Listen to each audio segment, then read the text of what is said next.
mambo mekubwa bampanga mulu mambo mekubwa Wasala TV #1 beto nyonso beto landa Wasala TV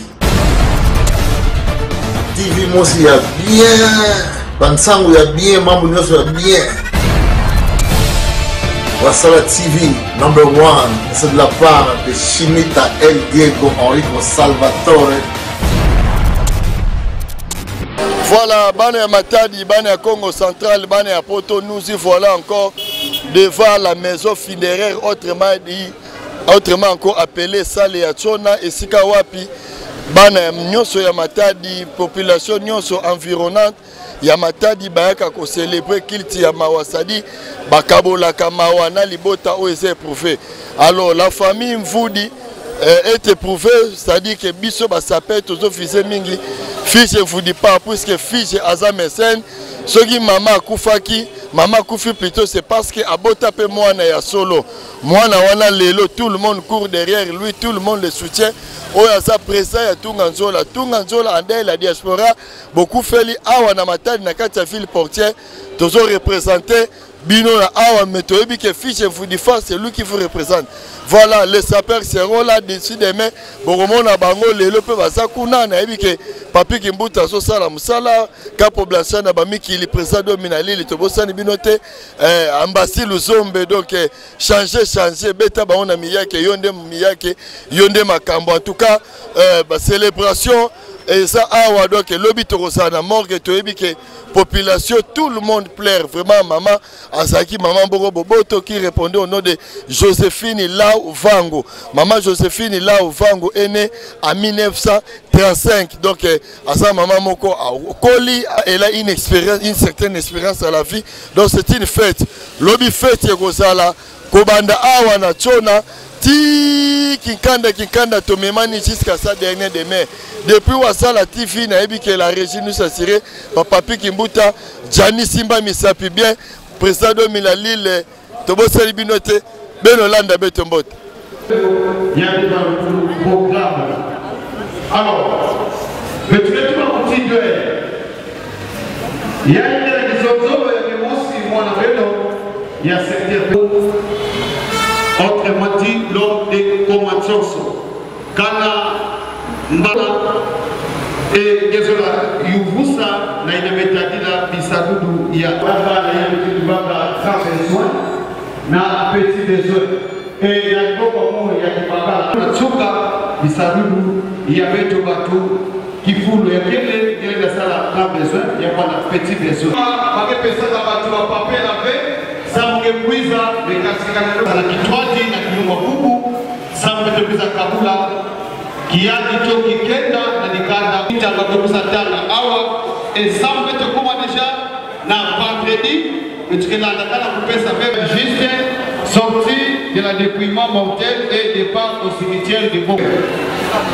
Etukekuiza baka ne plus que 15 minutes il y a exhortation à partir il y a Boko et na manima prière de clôture et pour tout ça il faut d'aller et vous avoir ya beauté.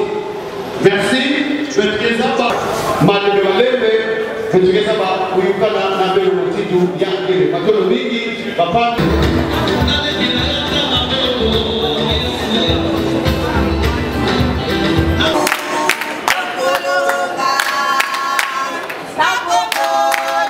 Yesu,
je ne saurais peut-être pas directement la Congo Alina. Soki, avec tout le respect, à l'immédiat de la Bissoniso, Soki, nous pouvons voter les mains pour dire à moi, je vous prie de vous lever avec tous mes respects, dans l'immédiat de la s'il vous plaît. Votre attention, s'il vous plaît.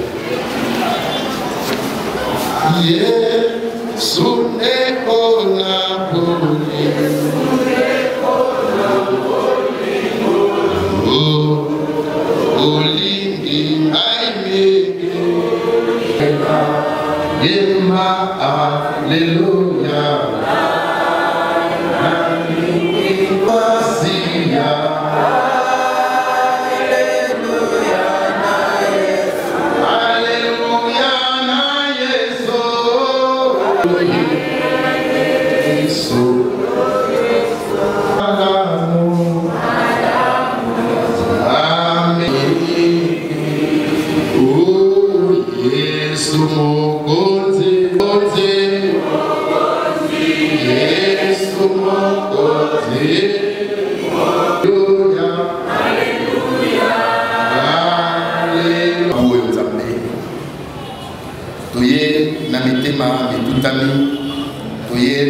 Na motema poete mama gogo ndeko asili kobema yondo bengi mosali na yo mwana na yo amasi tika ete kongo na yo ezoloku mwanta kongo ke tokosola mai matali maloba na yo nzambe totikeli yo yango occasion ezali favorable mpona biso po tosarete tokanisa moke Bisi manambo tozongela kotambola elongo na yo nyonso mpona lobongo na yo na nkombo na Yesu Kristo nde tobondeli boye amen. Tofandi kaka koyoka te. Moi-même je ne savais pas que je devais prêcher ce soir nayebaki te na kote ya kokoba na yo mais Bible elobi ete au jour du bonheur sois heureux, au jour du malheur, réfléchis. Alléluia. Mon colonel Sengo, c'est là. Vous êtes. Mon colonel Mawa, Kanisa, vous êtes. Yango, peut-être dans mon temps, peut-être dans mon vie, n'est-ce pas le biais, n'a pas la moralité. N'a pas la moralité. N'a pas la moralité. Je ne suis même pas digne d'être là. Mais Dieu a permis que je sois là. Zambé a décidé de Nazareth. Pour naïe sa bio, naïe sa biso, makamboyo, bandubaniganayo kate. Kasi les gens dans le monde essayaient de se dire un mot, ils allaient au côté, pour être bien le mieux vous aller dans une maison de deuil. Malamo kokende na ndako na matanga. Poete na ndako na matanga mtu na mkusuga kile ya fada ya kanisa lete a ngaipe un jour mokolomoko ya ngaipe kukaikobeka pe ngaipe es mukana na ibandeli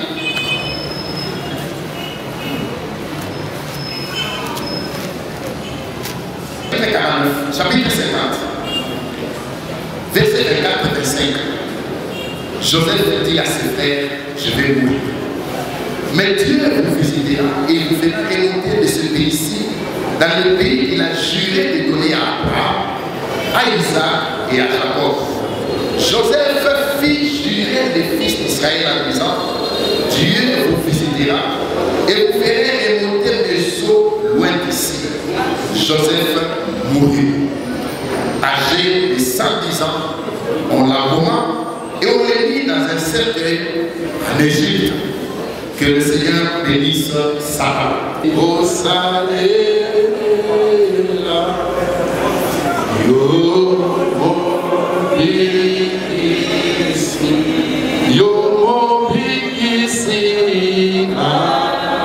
esengo nami.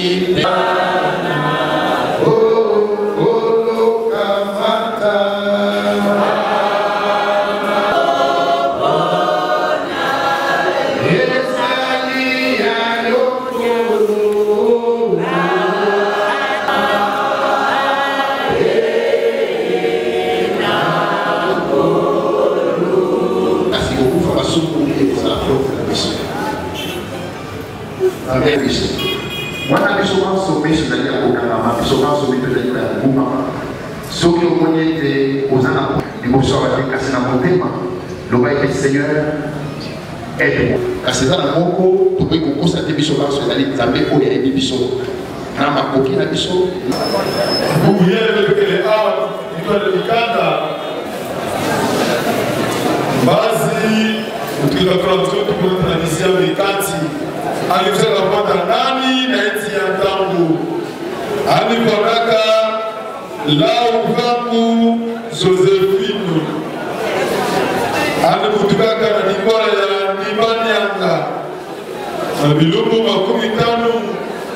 ngode ya luni wakula nifuna musi kama hivwa 30 na iya.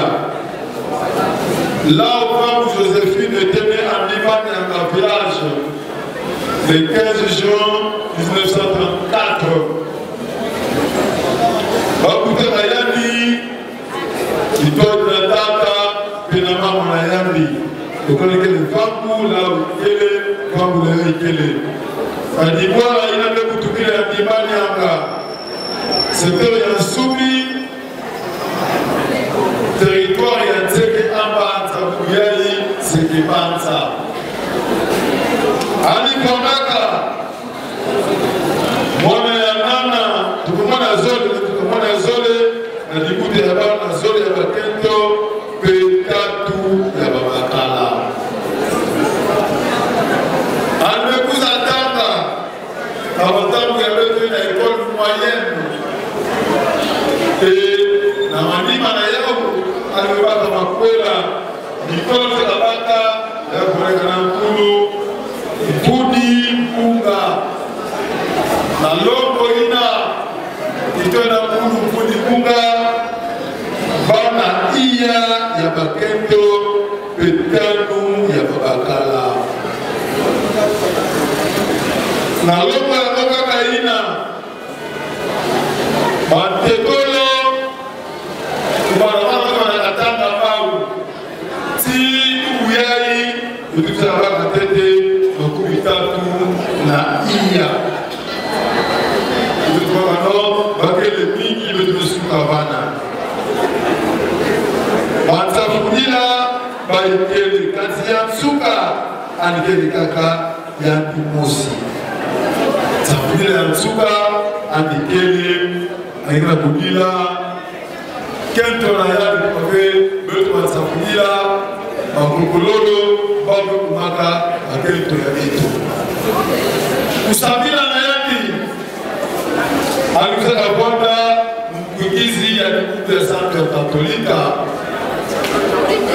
Pawase Sacre-Cœur ya Kinkanda kansilokula kutuke na ngonda ya Mama Santa Maria na ngonda ya Mama Santa Maria tuke nilaka mingi samu na mama sana nzambi ya waketa na maka mingi Ansibeto, le collègue Tikanda, il était là. On m'avait, moi, mariage, avec Fandaka, Sandra Bissambo, il y a 7 couleurs. Le collègue Tikanda, tout a failli que soit, tout est compris, il y a quelque chose à Siama. Quand il veut tout ça, il Fandaka, le Bukisi, la Debout de Santou, il y a Katolika.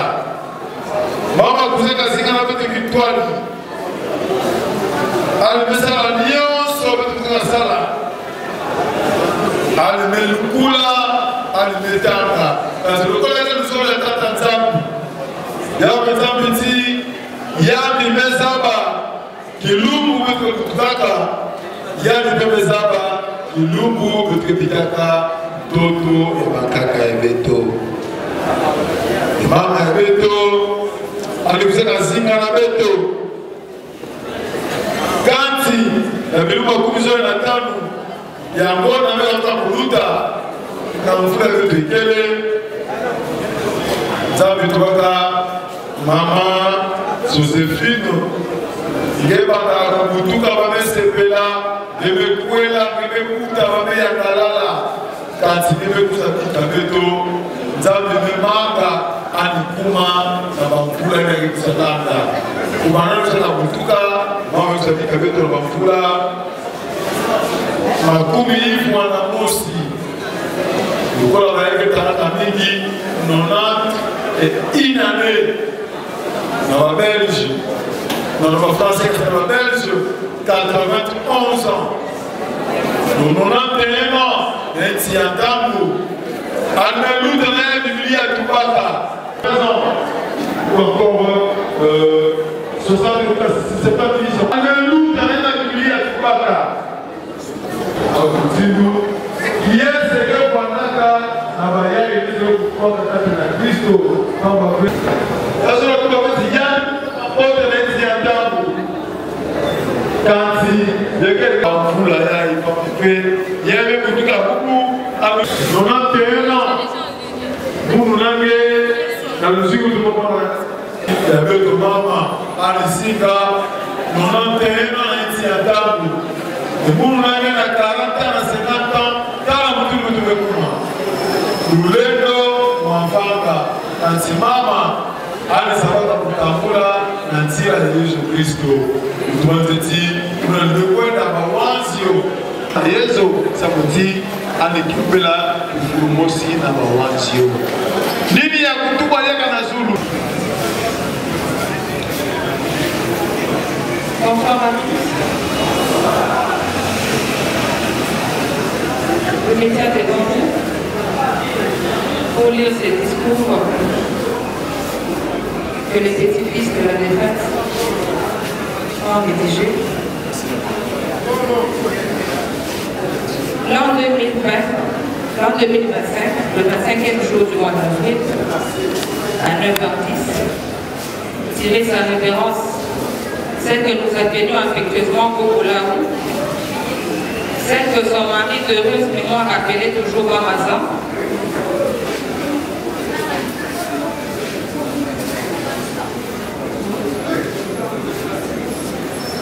non la nageur,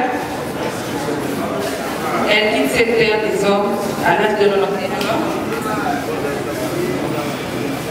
Elle quitte cette terre des hommes à l'âge de 91 ans, soit 11 ans au-dessus de la limite inférieure de la durée de vie des personnes les plus robustes. Grâce à ces jours, elle s'en va au-delà du rideau du temps en tant que croyante du message du de la femme de grâce pour les nations, lesquels nous préparent pour le retour éternel du Seigneur Jésus-Christ. Ayant survécu du 7 ans après la mort de son mari, la veuve que nous pleurons aujourd'hui laisse derrière elle 7 enfants, dont 4 hommes et 3 femmes, ainsi que 62 petits-fils et 36 arrière-petits-fils. Nous avons eu la grâce de vivre avec elle pendant tous les restes du temps de sa vieillesse et elle a été pour nous une source d'information pour tous les événements passés durant sa jeunesse, ainsi que l'historique de toute sa famille. Au nom de tous les petits-fils et arrière-petits-fils de notre Gogolaou, d'heureuse mémoire, nous disons merci à notre Créateur, Dieu de Dieu Tout-Puissant, Maître du temps et de toutes circonstances qui a permis de retirer notre Gogolaou parmi nous les vivants pour le repos éternel de son âme.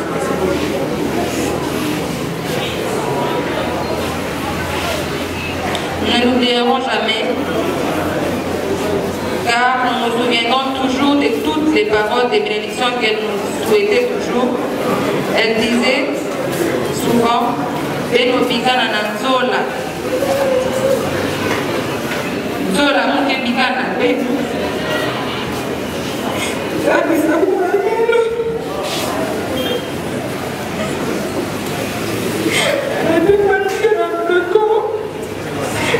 Elle ne cessait de dire tous les démons.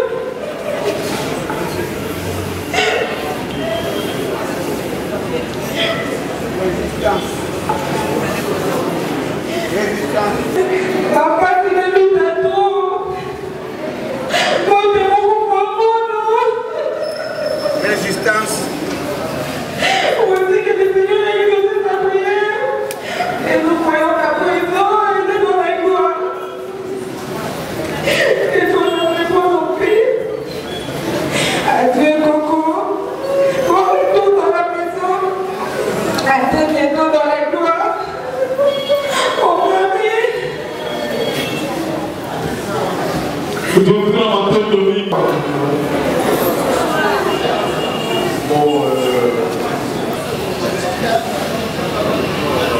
Merci de m'avoir programmé. Je suis né à Limouta. Comme l'a dit ma nièce, nous étions 9, nous sommes restés 7. J'ai dit à Dieu merci parce que notre maman, elle a vécu. Elle a fait 91 ans. Beaucoup de gens, je sais qu'ils vont faire des témoignages sur elle. Je n'ai pas dit que ceux qui n'ont pas atteint 91 ans et qu'ils n'ont pas été bien ici sur terre, mais maman, je sais un témoignage. Quand je parle, c'est sous forme d'un témoignage aussi. C'est pas parce qu'il est ma mère, mais maman était serviable. Pour ceux qui les connaissent, ils vont les témoigner. Maman a secondé son mari. Petit commerce et autres. Et je ne sais pas. Nos femmes d'aujourd'hui, si elles peuvent arriver à faire ça, je ne condamne personne. Maman, un moment, elle a vendu des haricots, elle a vendu du riz, des arachides. Malheureusement, je n'ai pas voulu déranger quelqu'un pour faire l'interprète, mais ceux qui comprennent le français, ils vont faire l'interprète. Maman vendait des petites choses. Quand j'étais encore étudiant, je revenais de Kinshasa, je vois ma mère donner même des haricots en prêt ou quelque chose comme ça. Et je sais qu'il y a beaucoup de gens qui sont partis sans lui payer. Je n'ai pas dit qu'ils viennent de payer aujourd'hui. C'est Dieu qui va le payer. La payer, pardon, c'est Dieu qui va recevoir. Quoi dire encore de la maman? Sinon, je risque encore de pleurer. Je ne sais pas. Mes frères, ces soeurs qui sont là, qui viennent, parce que j'ai une chance. Mon grand frère Jacques, s'il veut arriver ici. Glorieuse Joséphine, apporte le but du monde. Honneur à toi, maman. On termine là-dessus. Maman, le dernier mot, même si vous ne nous entendez pas, je remercie mes frères, ce sort particulier qui a eu un grand travail.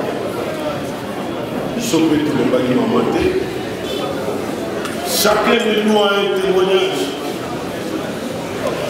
Personnellement, le relais, je vais à l'internat. Restez avec moi, je n'arrivais pas à me dire que maman ne peut pas pour la main. Bonsoir, la colonne de la maman, c'est l'eau pour que les toi, mon fils. En fait, je commence mes études universitaires, je dois quitter Kinshasa pour aller dans une autre ville de maman pour tout à ma Gouba, dans Kemba,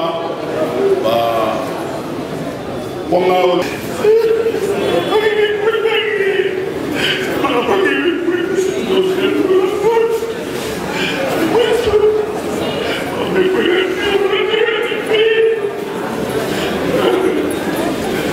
Non, il n'y a pas de problème. Il n'y a pas de problème. Ma bien que Boutamout était trop...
Matadi bana Congo central façon mutubila beno ko sekana ko lela et comme keloko moko soke mini bini banda, c'est-à-dire que biso bimi pona le comme lela maweza makase. Nous avons perdu une maman chère à notre grand frère Fiche Mfodifa qui répondait au nom de maman Laou Vango Joséphine. Maman abotama en 1934 et kufa na 2025 botala niveau ya c'est une fête pour nous vraiment. En tout cas tozo fêter tozo célébrer yango depuis Matadi la ville portière là où est né grandi bilanga ba chinois les maîtres incontestés depuis Wassala TV. Nous saluons le PDG Wassala TV, pourquoi pas Charles Ngodio noko ya propre, pourquoi pas Joachim Ngoma photo vieux ba plan fait comme akitala ba plan tindaki na ole la mère na biso na bagabana o nyoso Joachim Ngoma photo vieux na so beta bango kana bagi na comme un polia bilamba sadi na ko respecter sous mutu tetala ngando mbule beti ngando abimi na mai pour que nous la maman là où Joséphine des fois résidence vous le neboso mona ebo la famille est là, tout le monde est là. Donc en tout cas basa père bazali bana mai bazali matadi mobemba président dominali président Ferro matuta Denis de Bambongo, tole la maman, Chani de Londres, tole la maman, Niwa Ambaro, mais qu'on les lance aussi à toi, tole la maman. Alors un petit mot au Solana fiche comme ça, avec un peu au Kabulana Bino, ma ensemble. Alors bonjour prêtre. Oui, bonjour Papa Yamounou. Il y a Sarah TV. Wassala TV, voilà. En tout cas, merci beaucoup. Mon oncle Matondo Mingi, la Bapang Yamounion, Soya Matadi, il y a Tunganzola Benelux, Tunganzola Belgique, Tunganzola, il y a Matadi, mon acquiert c'est Mingi façon. Bien accompagner les mounos, Sam la mambo, ya mama, ya loufa ya mama. D'ailleurs tout à l'heure, je peux presser, je peux aller la morgue parce que corps me bima déjà la morgue comme ça, je peux aller la nouvelle demain. Il y a aucun mambo, mozolaka tubi la beno. Et après, je peux aller moi bain de consolation, on a siège à mon, la Kikanda après ICA. Voilà. Merci beaucoup Fumbo, l'éternel qui donne, l'éternel qui reprend aussi. Comme je veux le annoncer au début de cette émission que Beto Matadi ba saper pe bakena dila. Alors saper patron de mon tiki lengeme kuisa awa puisque toi tu travailles chez Vie de Phare ngede ngeke patron. Alors ni keke na kabula na famille biologique na bao surtout ndini dia ambiance ke na beno ba saper surtout que be mitu be ke fete sab na mama meka to yela mingi na ntoto yaye. En tout cas mbote na mapangi nyonso. Bah c'est que tu viens dans ma foi tu fous la kaka en tout cas ya kudila ke kwa ndia kafe mambo nyoso jamba mazona tsona ya mansa kwa ni donc betu nyoso morke cimetière après kudia kutsabala la donc en tout cas donc mambo nyoso kitoko na kitoko donc professeur nyoso ke bona mambo donc tabana saki kwa ni ve mais carte sur les yeux en tout cas tunga zola ba diaspora famille mvuzi tozalaka ya kosimba na donc ya mabe ezate Olga Mbambi. Voilà, depuis Wassala TV, nous saluons le PDG, l'ADG plutôt, de l'Oyebeka, Jean-Claude Mavambo, JC Mavambo, un ami intime, affiche Mfoudifar, diaspora ya Poto Nakati ya Matadi. Aujourd'hui, il travaille Nakati ya Mboka Naye, dans sa ville natale. Hier, il a compati ensemble avec fils et vous du phare na sali chona sali permettait funéraire et aujourd'hui il va compatir ensemble. Balobi 6000 personnes na Japon, 6000 véhicules na Japon, ça dit no yebeka ekoleka puisque ngamoko lelo na lati likolo. Donc lelo bientôt masia elo on a rappelé que naza malembe te toza malembe te. Soki ngando asongi mai ça dit lelo mbule betaki. Donc bouti en croco, semi bouti en croco qui dianga kumbuta tout na fimbu fimbu on a robeta Kagame lokwana na suyete na robeta ngo ba victime noto beaucoup seront des victimes même c'est bino fimbu ko kanga bayuma. Alors costume ya Dolce Gabbana dena lobaki ça ba haute couture o ça ba prêt à porter ça ba haute couture made in Italia. Caché ce qui n'a pas sali. Alors, Tokuta, depuis moi que Lumba Bao Kabalenda, comme mon frère, mon collègue, mais Tokuta n'a dit.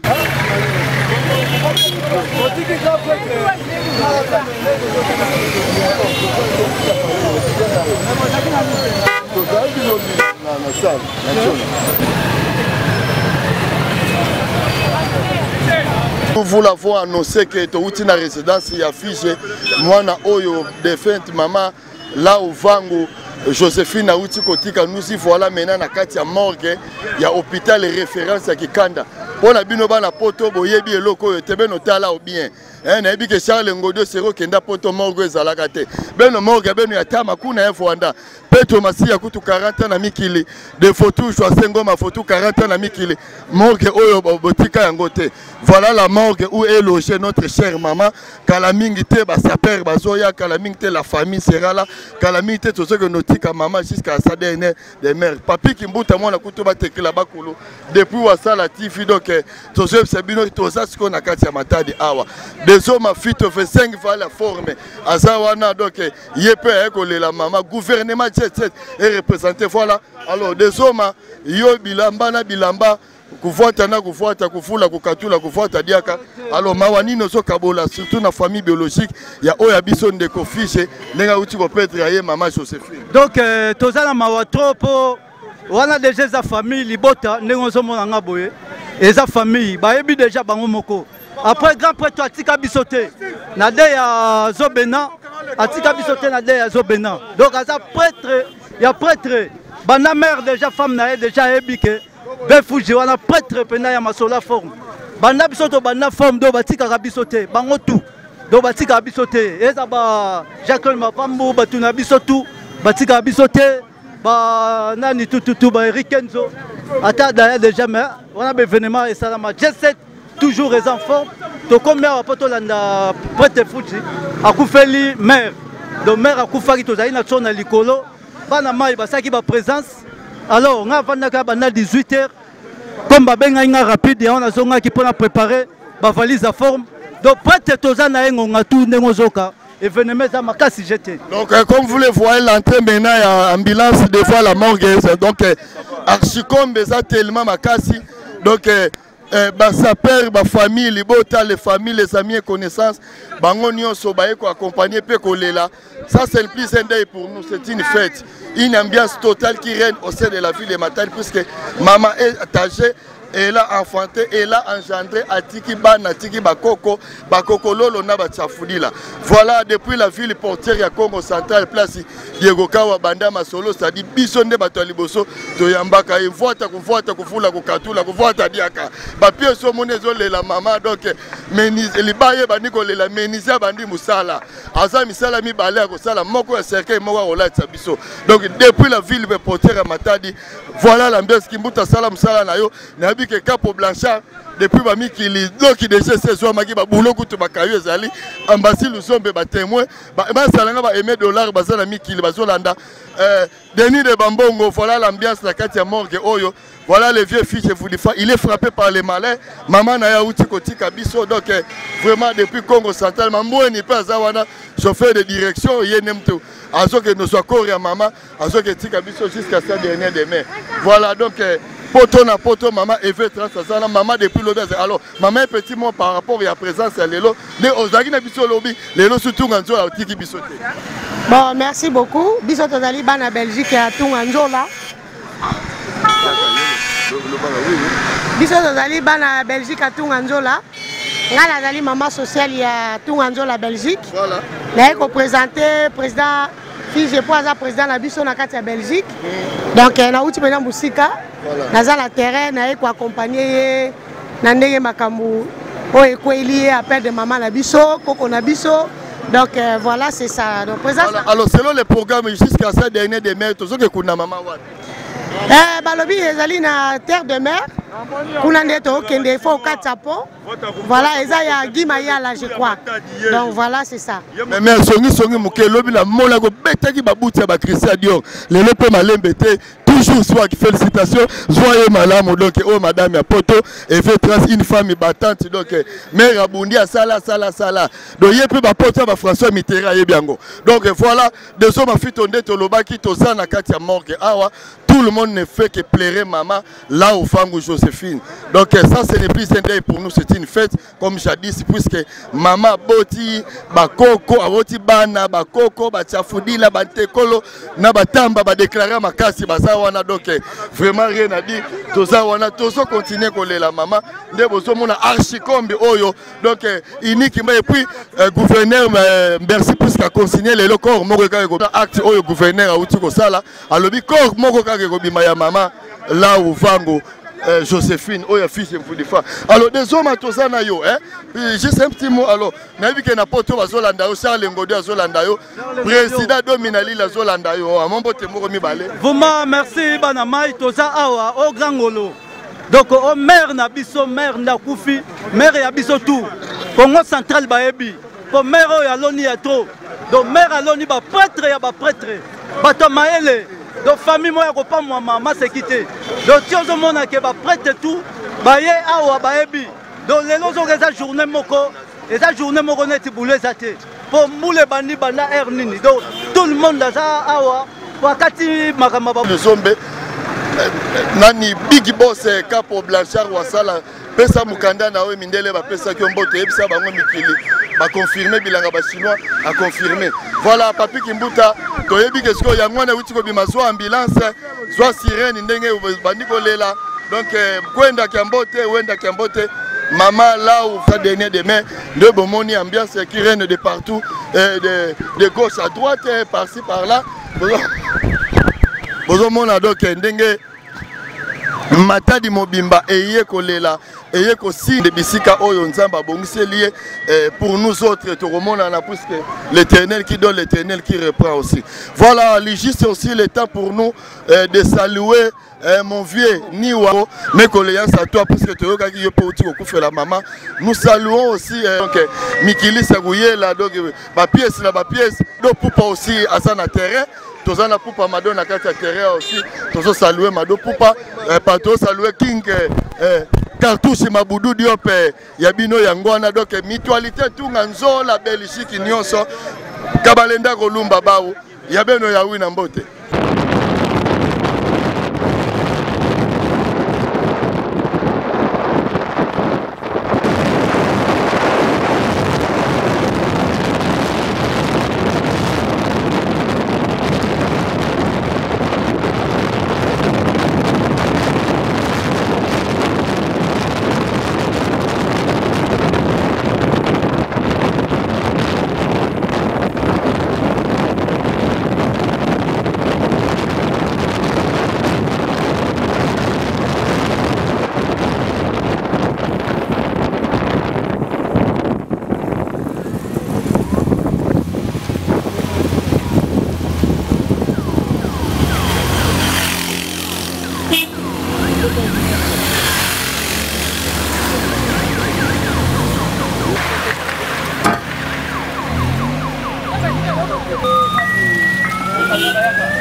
Ça va, ça va. Et comme nous l'avons encore fait, nous y voilà vraiment na kati ya nouvelle demain de bozomona donc tous accompagné na ba saper, tous accompagné na ba konzebele, tous accompagné na ba twebele pour une simple raison, to kokunda maman dans sa dernière demeure. Maman Lao Vango a dit maman Lao Vango Joséphine, la mère qui était chère à notre grand frère Fils Voudifar, sa maman biologique aujourd'hui, elle est décédée. La maman Naki, c'est-à-dire à Botama depuis 1934, le 2025. Donc, maman a la génération 4 années naissance à Mobutu. Donc, à la génération, il y a Bakoko Nabiso. Aboti Bakoko, Aboti Bana, Bana Bakoko, Bakoko Loloti, Nabachafudila. Ce n'est plus c'est une fête maintenant. Il y a un moni Basaper, oh, il y a Makasi, à Congo central. Chaque équipe, Batini gouvernement, est représenté. Léopard de la SAP est représenté. Religion qui tient des arts représentés. Voilà, Narosolana, chacun des représentants, un groupe Moko, Bakabola, Mawane, Baka qui kenda na Kikongo, en fait que tout le monde sache que comment notre maman était chère, pourquoi pas au Sapé. Alors, Sapé, pas trop, bonjour. Kanabeto mekuma awa, yakele, kukuza kukabwana na mbala ya nzuka la kisuni, kichwa di beto, na mama. Kumi hivo na mosi, aluka kazinga, na iti yantangu.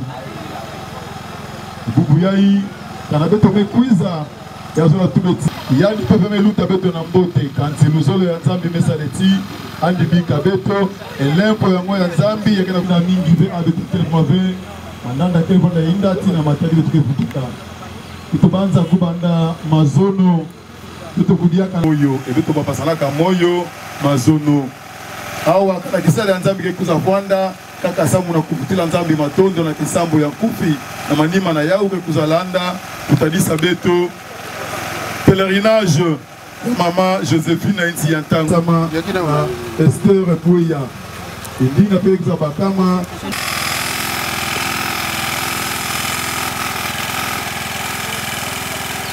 pour recommander cérémonie ekoleka na boko na kobondo Nzambe tata na kona biso Yesu Kristo totondi yo tokumisi yo po ete eloko moko ya sika epa na yo ezali te oyo nyonso ezali kokokisama ezali liloba na yo bien-aimé Père Céleste olobaki ete moto tika ete présence na yo ezalakaki na biso kamba biso na nyonso ekoleka awa epesa yo lokumu na kombo ya nkolo mpe victoire Yesu Kristo amen.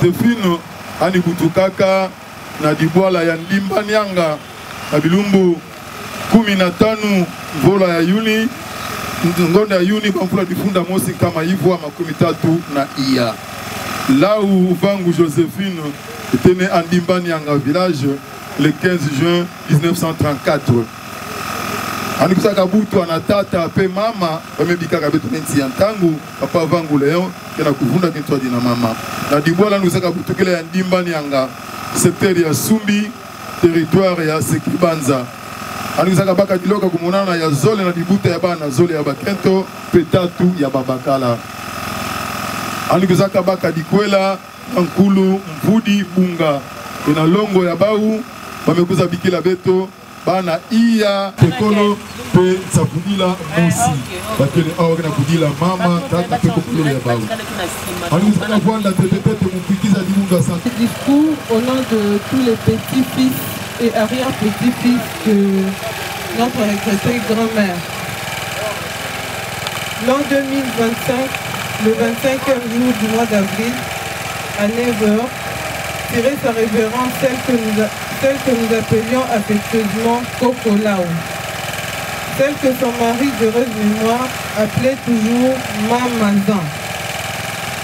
Nonagénaire, elle quitte cette terre des hommes à l'âge de 91 ans, soit 11 ans au-dessus de la limite inférieure de la durée de vie des personnes les plus robustes. Rassasiée des jours, elle s'en va au-delà du rideau du temps, en tant que croyant du message biblique du temps de la fin des nations, de grâce pour les nations, lesquelles préparent le peuple au retour imminent du Seigneur Jésus-Christ. Ayant survécu 17 ans après la mort de son mari, la veuve que nous pleurons aujourd'hui laisse derrière elle 7 enfants, dont 4 hommes et 3 femmes, ainsi que 62 petits-fils et 36 arrière-petits-fils.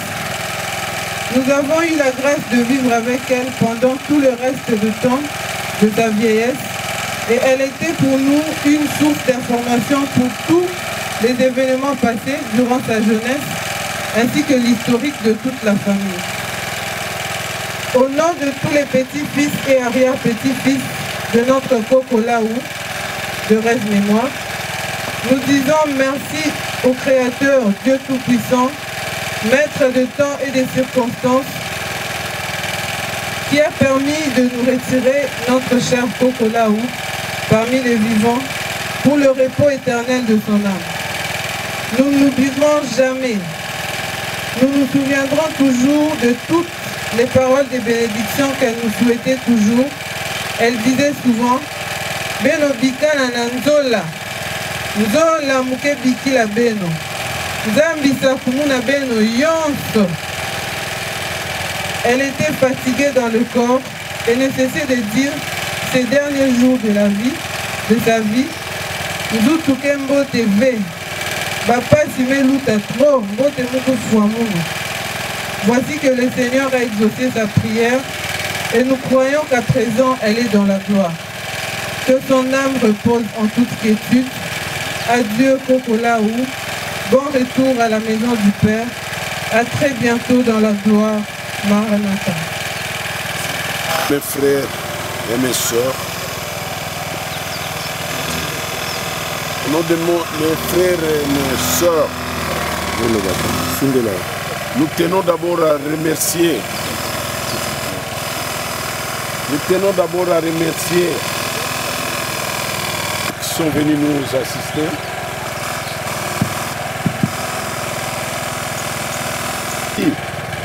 Tous les frères et sœurs qui sont venus nous assister.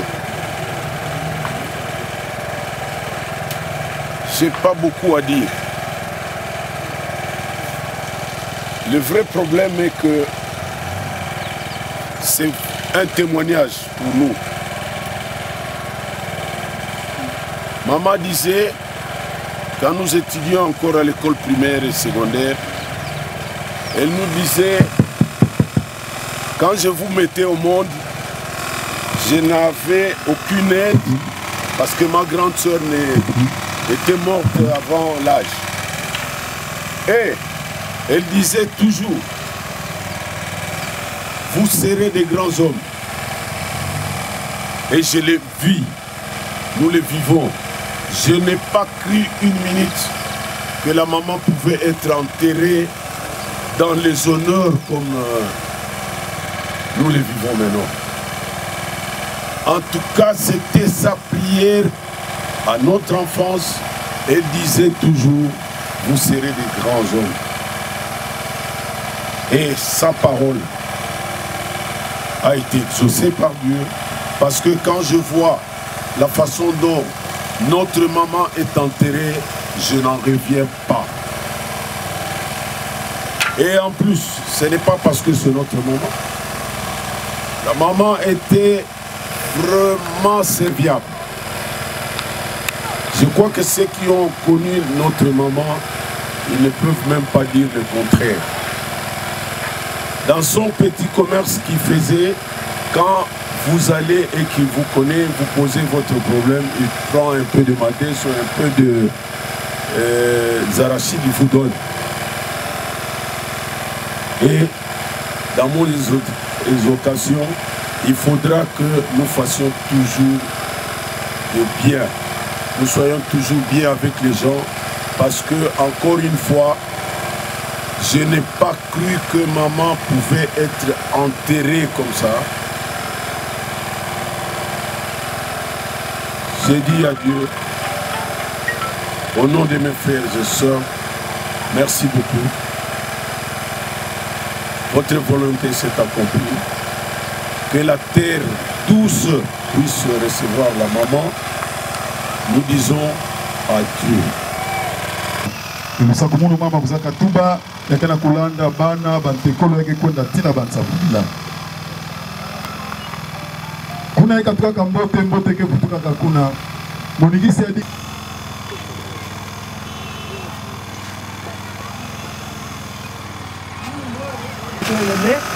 Vete mezinga moto, semuta moto. Eu quando tiro lo saguna, vete mio solo birana, na bana bategolo basafuri. Yina gadi kana metuba, vete mere mesini. kana beto ke sala yao, ditanga kele ya mpasi ve. Kanti mutino batu baka vuama vonaka na tatu atako ya ntumbu ya pamba. E pa tuma kwa nika. Dijenge ke sadisa beto. Kundi wa mbote muna ntangu ya mpasi li akeste peke valaka mfuno kanti elu kaka mingi tangu ya mpasi ichenge kesa disabe kundi wa mbote muna ntangu ya mpasi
C'est la maman Joséphine là où je te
Les amis et connaissances, Bakundi pe Banzabani, Kanabe Pekele Abine la Kaluta.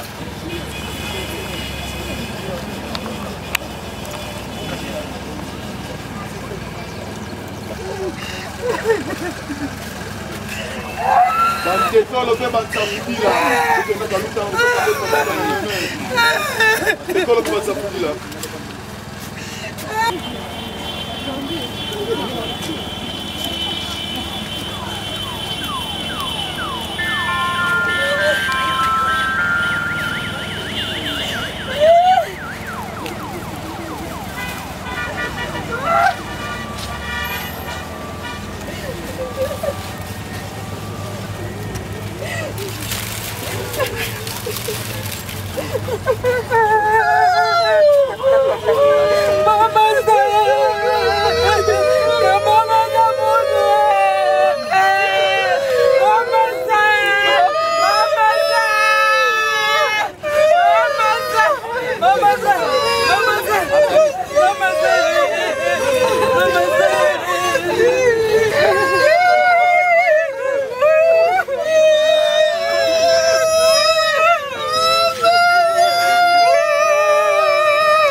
Mama, tu para lagi, Mama.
À volonté.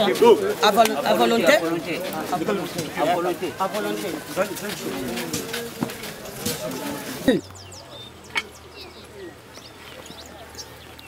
Jérémy, Gérard, Moula, Mabaya, c'est toi qui t'accorde. Jérémy. Dis-moi.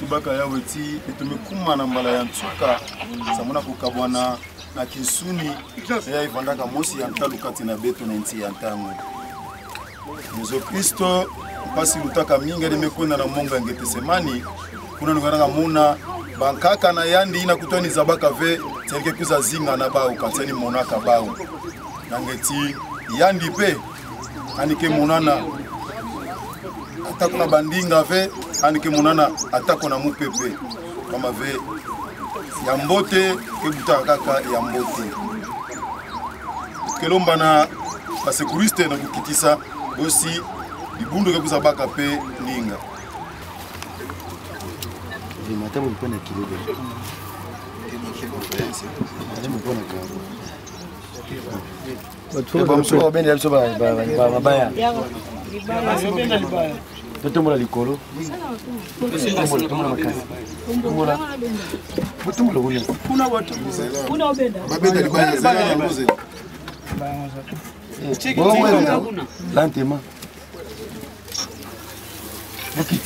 Malembe, malembe.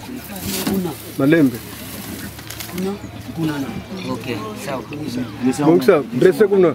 Bien, kuna ndebo dressé. Ibundu. Mepesa beno ntango. Dieu notre Père, toi qui as déterminé les temps, la durée pour chaque homme sur cette terre, nous te disons merci parce que tu as donné, tu as retiré. Et dans ta parole, il est bien mentionné que l'homme est poussière et il retournera dans la poussière. C'est encore l'accomplissement de ta parole en ce moment. Et c'est pourquoi, Seigneur, reçois louange, honneur et gloire pour tout. Puisses-tu être avec chacun de nous et que ce moment puisse être le moment de pouvoir nous examiner, sachant que nous sommes pèlerins sur la terre et que non seulement que la mort est une réalité, mais la vie éternelle est aussi une réalité. Et cela est en Jésus-Christ, le Rédempteur, lui qui a payé le prix de notre rachat sur le bois du calvaire, ayant souffert à cause de nos transgressions, mais il est ressuscité pour notre justification qui nous ont accompagnés. Que ta grâce soit avec nous et que tu puisses toujours placer en nous cette espérance, car très bientôt, Seigneur, tu reviens dans la gloire. Ce jour-là, les morts en Christ ressusciteront premièrement et les vivants en Christ seront transmués. Et tous, par ta grâce, monteront sur des nuées à ta rencontre dans les airs. Nous te faisons pleinement confiance, sachant que réellement, tu as tout accompli pour ta gloire. Reçois ainsi adoration, louange, honneur, dans le nom tout suffisant du Rédempteur Jésus-Christ. Amen. Amen. Tebaka ntoto na kutubeti bambuka moyo ngeka tukaka na ntoto ngeke vutuka na ntoto. Kanti lokola bankate ya bafololo ikele tubanzeti ekele kwa mpe kidimbu ya kupesa mbote ya nsuka.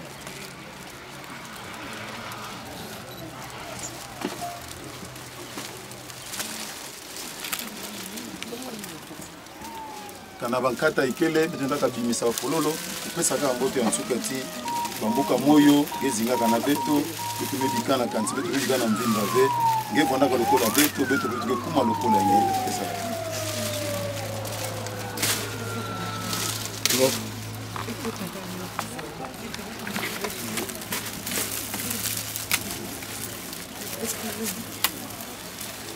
Mama de yova mama lau fasoke tata ke tubake mume kwenda esabika bene manima bankaka bizalanga ya vrai ya salama aita mvula mosi mbote ya nkembo ya muna kibambasa zuri ya bango e bakaka bitu ya bango bika ngifu mama pevya kwenda batekolo peka na ekele kata fulolo kutanda kaluza bakunde banzabu ni vitu za baka mama na nzira yonso.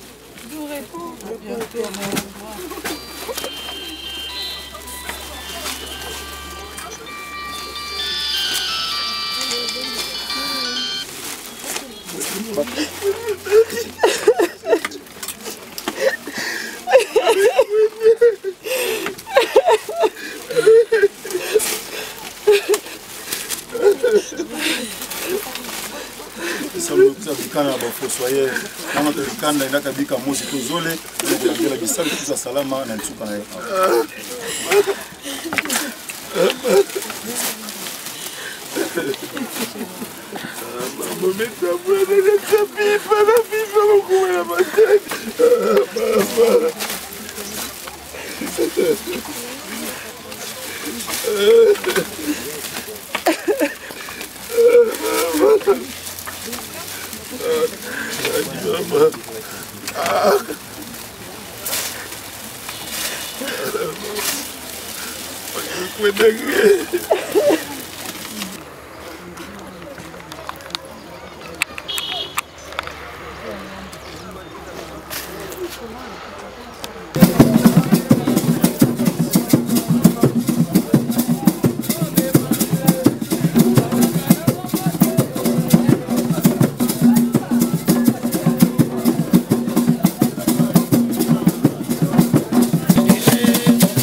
Bana Matadi, Bana Congo Central, Bana Yapoto. Comme je vous ai toujours dit qu'au jour du jugement, les hommes rendront compte de toutes vaines paroles qu'ils auront propérées à l'égard des fils de l'homme. Pourquoi? Parce que l'homme est un biman, c'est-à-dire mammifère parmi les mammifères, vertébrés aussi parmi les invertébrés. Voilà, c'est pourquoi de toutes les créatures de Dieu, l'homme seul est doué d'intelligence, d'où il s'en sert pour démontrer sa supériorité sur les autres êtres regroupés sous compteur de la nature. Dans la nature, l'homme vit et l'homme parle, mais dans l'épisode de Samuel, l'Éternel élève, mais quand il élève, il fait monter jusqu'au ciel. L'Éternel abaisse aussi, mais quand il abaisse, il fait descendre jusqu'au séjour de mort. Nous y voilà dans sa résidence officielle, figez-vous du fois, qui n'est rien d'autre que le président de Tunganzolo, depuis Tunganzolo, plutôt depuis Belgique, qui nous a accueillis dans sa résidence à Wande Zalaki et Sika, Yabokabouani. Il y avait un bain de consolation, Obasaki, ami et connaissance, figez-vous du fois, Yaki Nagata résidence, mais famille naye bakendaki kuna bisika ndako ya famille ezali. Vraiment nous étions ensemble avec la famille kobanda na bango e bandeli ya makama matangati tokominati. Aujourd'hui nous sommes vraiment au finish de notre programme, au finish de notre émission. Nous remercions vraiment toute l'équipe et surtout nos deux caméramens Kimbuta et Olga Bilili, Mona Kutuba Tekila Bakulo, qui nous ont assuré à la régie, pourquoi pas à la réalisation. Alors, quant à moi, les maîtres d'école, Bilanga Bachinois, je tiens encore à remercier Charles Ngodio depuis Mikili, Tunganzola, tous les membres de soutenir à Tunganzola depuis Mikili. Nous en prenons acte, nous en sommes de cœur avec vous. Nous savons que vous avez assisté de loin ou encore de près votre président qui est éprouvé.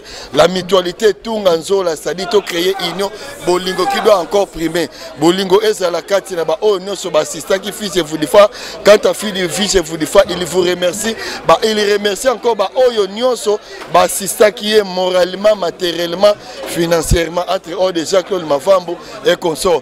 Depuis Mikili Kunaka pour Blanchard Ouassala, Tobosani Yote, Charles Ngodio Tobosani Yote, Ambassi les hommes Tobosani Yote, Toyebi que Blanchard Ouassala, Ozwaki déjà Mukanda na yo ezaki grâce à émission Bilanga Basinois, pour bando comme qui poto batika bazoki mayo. Ata 50 € na no suite menzamba sungo zu na yo document tango. Là, au côté dossier d'ambassade, mais il y a un document aux anani. Au côté, il y a un Ouassala TV, Bilanga Basuna, Mundele Show, après ce Mukanda. Il y a une émission, il y a un potonio sur Bolandango. Bolanda appelle Olga Bilili, Bolanda Ouassala TV, Bolanda, Ngana Katia Canal Plus, et Canal 378. À tous les amis qui nous ont vraiment, nous sommes finis. Alors, si vous avez aimé cette émission, comme ça dit, ça serait bien que derrière la caméra, nous avons eu des caméramens. Kimbuta na Olga Bilili ale benono so landaka beto benono so assisté que fuse vudifa benono so vanda beto banda dès le premier jour à matanga tomekonda na chona ti na kati résidence sam na muno beno bikala mbota lo Kimbuta Olga bosala commentaire na bino bozo batunyo so oyo baza awa o ekomi tango kolia tango komela ciao.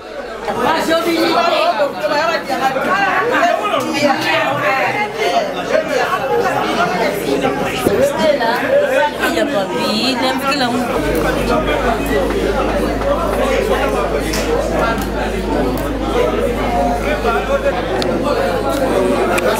non, ça c'est que de nous, c'est connaissance, on va prendre des mots d'argent, et ça va tomber.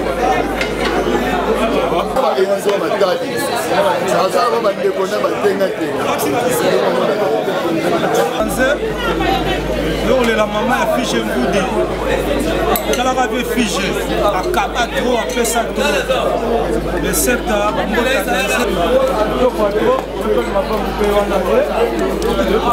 Sylvie Blanchard, check, et Kiri Kashira, Al-Qaïda formé.